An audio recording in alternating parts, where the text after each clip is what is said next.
अब बिहार की जानकारी आपके सामने देने के लिए, तो आपका जो बिहार है वो प्राचीन काल में यानी कि palaeolithic age, mesolithic age, neolithic age, इन तीनों काल में अपने ऐतिहासिकता को प्रमाण नहीं दिया, यानी छिपोए रहा। लेकिन ये प्रमाण हम प्रत्यक्ष रूप से प्राप्त कर लिए मानव के द्वारा प्रयोग किए गए औजारों पर, कि वे पाषाण उपकरण बिहार के लोगों ने किस तरीके से बनाया था और किस तरीके से प्रयोग किया। लेकिन सबसे पहले यदि हम बिहार के बारे में जानकारी लें तो आप देखेंगे कि अथर्ववेद में, जो अथर्ववेद आपका है, इसमें सबसे पहले बिहार की जानकारी मिलती है अथर्ववेद में।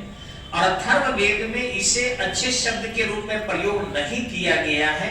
हालांकि अथर्ववेद जो है एक चौथा वेद माना जाता है जिसमें आर्य और अनार्य संस्कृतियों की बेहतरीन चर्चा किया गया है कि किस तरीके से ये दोनों संस्कृति के लोग आपस में रहना, मिल व्यवहार कर, बात व्यवहार एक करके रहना, आपसी वैवाहिक संबंधों से जुड़ कर रखना, ये सब उन्होंने सीखा था।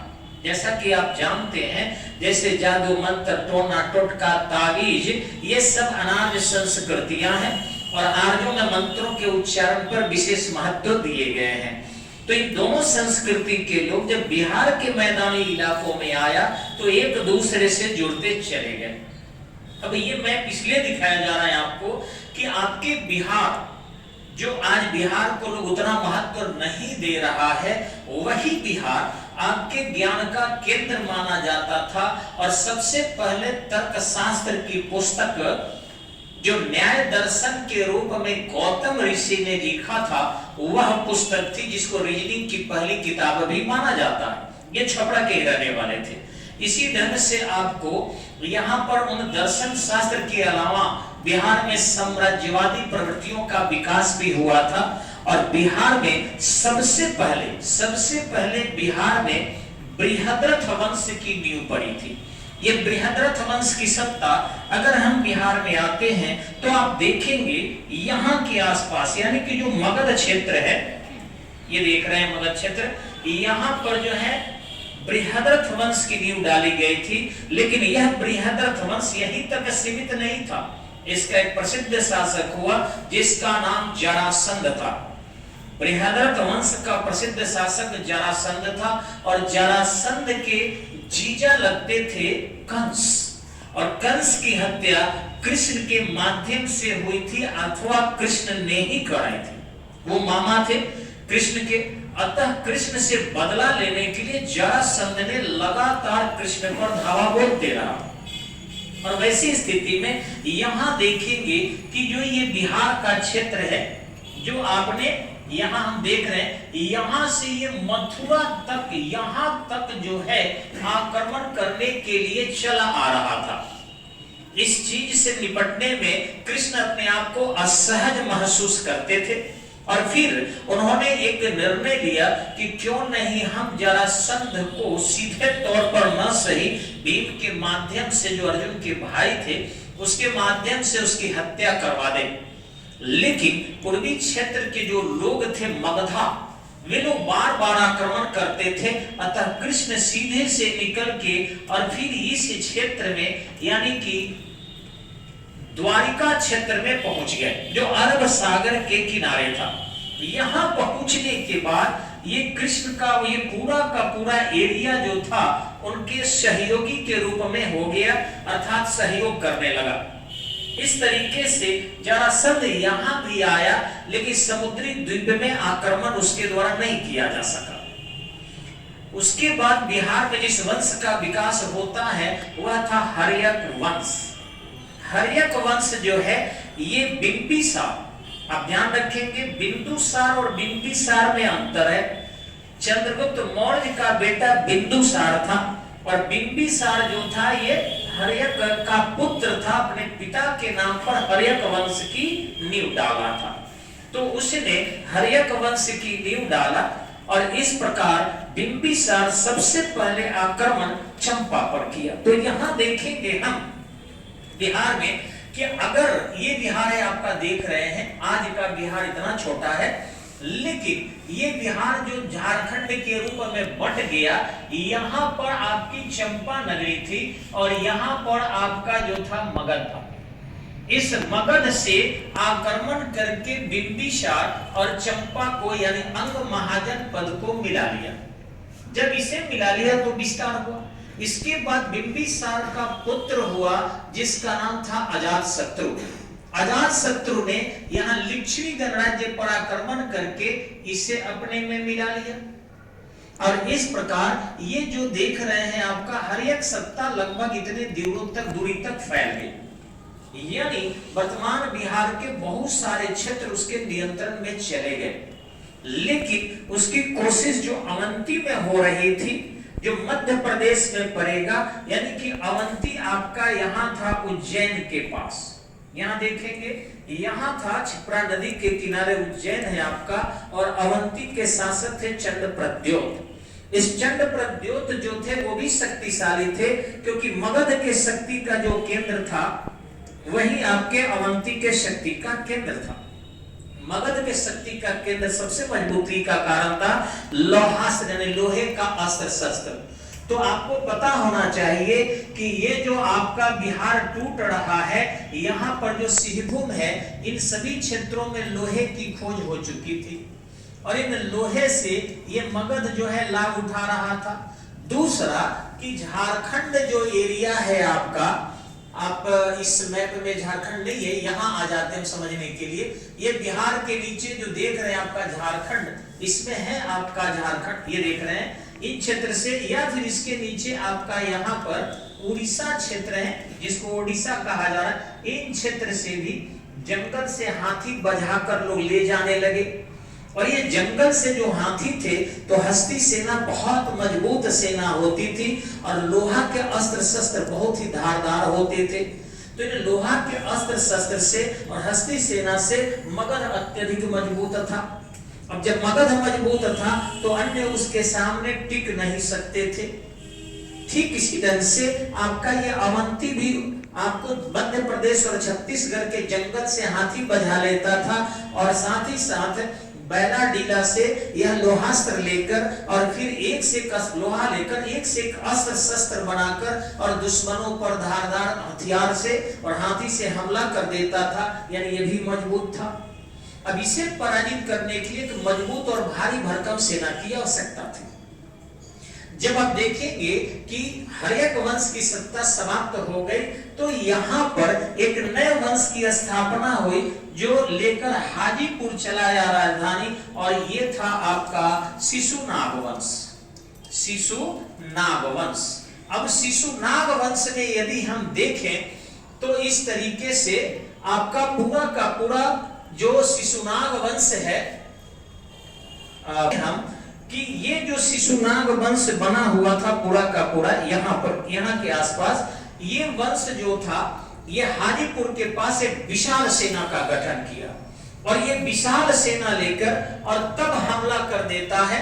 ये हमला लेकर चला आता है आपका सीधे सीधे, यानी कि यहाँ पर हाजीपुर के आसपास सेना है और ये विशाल सेना, अगर हम यहाँ से समझने का प्रयास करें, थोड़ा कलर अलग चूज कर लेते हैं कि आप लोगों को स्पष्ट दिखाई पड़े, तो यहाँ से सेना ये पूरा का पूरा गंगा नदी होकर ये मध्य प्रदेश यहाँ आ जाता है और यहाँ पर हमला कर देता है शिशुनाग।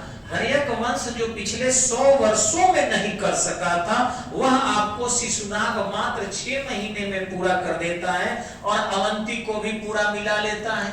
इस प्रकार ये सारे क्षेत्र उड़ीसा को छोड़कर, उस समय उड़ीसा को कलिंग कहा जाता था, उड़ीसा को छोड़कर ये पूरा क्षेत्र उसके नियंत्रण में शिशुनाग के आ जाते हैं। हालांकि उसका पुत्र पुनः होता है जो कालाशोक के नाम से जाना जाता है और कालाशोक राजधानी लेकर चला आता है पुनः पाटलिपुत्र। पाटलिपुत्र नियंत्रित करने की कोशिश करता है, लेकिन यहाँ पर धनानंद द्वारा सत्ता स्थापित कर दी जाती है और धनानंद के जो उत्तराधिकारी होते हैं, हालांकि महापद्मनंद होता है, धनानंद के उत्तराधिकारी जो होते हैं वे मौर्य होते हैं। हालांकि चंद्रगुप्त मौर्य चाणक्य के सहयोग से एक वेग कहानी है, लेकिन हम ज्योग्राफिकल नॉलेज बिहार का दे रहे हैं, ऐतिहासिक में नहीं जा रहे हैं, इसलिए थोड़ा जल्दी जल्दी हटना पड़ रहा है। तो इधर से ये मौर्य होते हैं। चंद्रगुप्त मौर्य जो है एक विशाल साम्राज्य की नींव डालता है, यानी उसके साम्राज्य जो है यहां से लेकर और ये पूरे पाकिस्तान कंधार के क्षेत्र तक, यहां तक लगभग ये उड़ीसा को छोड़कर चंद्रगुप्त मौर्य का राज्य इतने दूरी तक हो जाता है। अब चंद्रगुप्त मौर्य जो है स्वयं आकर यहाँ पर संलेखन करके और सिद्धशिला को चला जाता है। इसका उत्तराधिकारी बिंदुसार होता है। ऐसा माना जाता है कि बिंदुसार भी कम साम्राज्यवादी नहीं था, लेकिन दो महान शासकों के बीच में कोई एक सामान्य शासक होता है, उसकी प्रसिद्धि गौण हो जाती है। जैसे कि आप देखेंगे कि एक तरफ अकबर होता है और दूसरे तरफ शाहजहां होता है, तो जहांगीर के इतिहास थोड़ा गौण हो जाते हैं। तो इसी तरीके से एक तरफ चंद्रगुप्त मौर्य होता है, दूसरे तरफ अशोक होते हैं, तो बीच का शासक बिंदुसार थोड़ा कमजोर दिखता है। लेकिन ऐसा नहीं था, यह भी 16 राज्य को जीता था, 16 राज्य को जीता था, 16 इसकी पत्नियां भी थी, 101 पुत्र की चर्चा भी की जाती है। इस तरीके से ये भी थोड़ा सा राज्य विस्तार करने का सफल प्रयास करता है और ऐसा माना जाता है कि कलिंग को छोड़कर और एक विशाल राज्य स्थापित करने में सफल रहा बिंदुसार। लेकिन अशोक के बारे में तो सर्वविदित है कि उन्होंने कलिंग पर जो आक्रमण किया, जो उड़ीसा का क्षेत्र है आपका, इतना अधिक जो है यहाँ पर नरसंहार कराया था इस क्षेत्र पर कि 1 लाख लोग मारे गए थे, 1.5 लाख लोग अंग भंग हो गए थे और 1.5 लाख लोगों को ही बंदी बनाकर लाया था, जिन्हें कृषि कार्य में जोड़ दिया था। यानी अशोक के राज्य में अगर देखेंगे तो दक्षिण के कुछ ही राज्य थे ये वाले जो उसके राज्य में शामिल नहीं थे। हालांकि दूत भेजा था, अशोक को इन सबकी जानकारी भी थी, यानी वो श्रीलंका तक, यानी यहाँ से श्रीलंका तक अपने दूत को भेजता है, यहाँ तक कि अफगानिस्तान में भेजता है, मध्य एशिया भेजता है, तिब्बत भेजता है, राज्य का विस्तार करता है। लेकिन यहाँ के राज्य के विस्तार जो 261 बीसी में उसके होते हैं, कलिंग पर आक्रमण एक भयानक जो है नरसंहार का होता है। इस नरसंहार के कारण उसको चंडाशोक भी कहा गया है। लेकिन उसी के बाद उपगुप्त जो है उसे बौद्ध धर्म में दीक्षित कर देता है और जिस कारण वो हिंसा करना बंद कर देता है, लेकिन साम्राज्य के सैनिकों को बरकरार रखता है। ये जरूर है कि चाणक्य के सप्तांग सिद्धांत के अंतर्गत जो कोष को महत्व दिया गया है वह महत्व नहीं देता और बौद्ध धर्म के उत्थान के लिए 84,000 स्तूप बनवाता है, बड़े पैमाने पर धर्म यात्रा में निकलता है और जिस कारण उसके कोष रिक्त हो जाते हैं, सैनिकों को वेतन कम देता है, सैनिक भी नाखुश हो जाते हैं। राजा को अहिंसा की नीति नहीं अपनाना चाहिए क्योंकि वैसी स्थिति में दुश्मन उस पर आक्रमण कर सकते हैं। ये बहुत बड़ी गलती किया था और उसके उत्तराधिकारी भी योग्य नहीं हुए जो पतनावस्था हो रहे मौर्य साम्राज्य को बचा सके और वैसी स्थिति में बृहद्रथ होता है जिसे पुष्यमित्र शुंग ने अपने अधीन कर लेता है। पुष्यमित्र शुंग के दौरान राज्य पुनः सीमित हो जाते हैं और फिर ये बिहार के कुछ आसपास के क्षेत्र तक ही राज्य पुष्यमित्र शुंग के रह जाते हैं। ध्यान रखेंगे, थोड़ा सा अयोध्या में आपको उदाहरण मिलता है अगर भारत के मैप देखेंगे तो कि पुष्यमित्र शुंग यहाँ पर अश्वमेध यज्ञ 2 कराया था।